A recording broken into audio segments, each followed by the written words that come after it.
সকল আপোনালোক সকলোকে মোৰ চেনেললৈ পুনৰবাৰ স্বাগতম জনাইছো আৰু এটা নতুন ভিডিঅ'ৰ সৈতে মই পুনৰ আপোনালোকৰ মাজত উপস্থিত আছো তো বন্ধু বান্ধৱীসকল আজি মই আপোনালোকক এপেণ্ডিক্সৰ লক্ষণসমূহ আৰু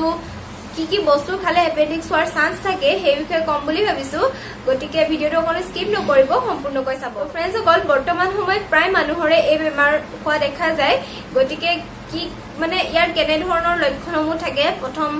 আৰম্ভণিতেনো ইয়াৰ কেনেকুৱা লক্ষণ থাকে সেই বিষয়ে মই আপোনালোকক কম কাৰণ মই নিজেও এই বেমাৰ পৰা মানে সন্মুখীন হৈ আহিছো গতিকে ইয়াৰ লক্ষণসমূহ কি মই নিজে গম পাওঁ গতিকে সেই বিষয়ে মই আপোনালোকৰ লগত কম আৰু এই লক্ষণসমূহ যদি আপোনালোকৰ গাত দেখা দিয়ে তেনেহলে আপোনালোকে অতি সোনকালে ডক্টৰৰ লগত যোগাযোগ কৰিব তো ফাৰ্স্ট কথা হৈছে আমি বেছিকৈ যদি জ্বলা মছলা দিয়া বস্তু খাওঁ তেলত ভজা এনে ধৰণৰ খাদ্য খালে মানে আমাৰ এপেণ্ডিক্স হোৱাৰ চান্স বহু পৰিমাণে থাকে ইয়াৰ লগতে আমি যদি ফাষ্ট ফুডবোৰ বেছিকৈ খাওঁ তেতিয়াও আমাৰ এপেণ্ডিক্স হোৱাৰ চান্স বেছি পৰিমাণে থাকে তো ইয়াৰ ফাৰ্স্ট লক্ষণ হৈছে আপোনাৰ পেটত নাভিৰ তলত ঠিক ৰাইট সাইডে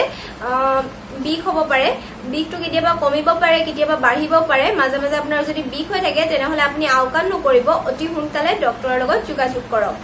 এইটো হৈছে এপেণ্ডিক্স হোৱাৰ প্ৰথম আৰু প্ৰধান লক্ষণ দ্বিতীয়তে আপোনালোকৰ ভোক নালাগে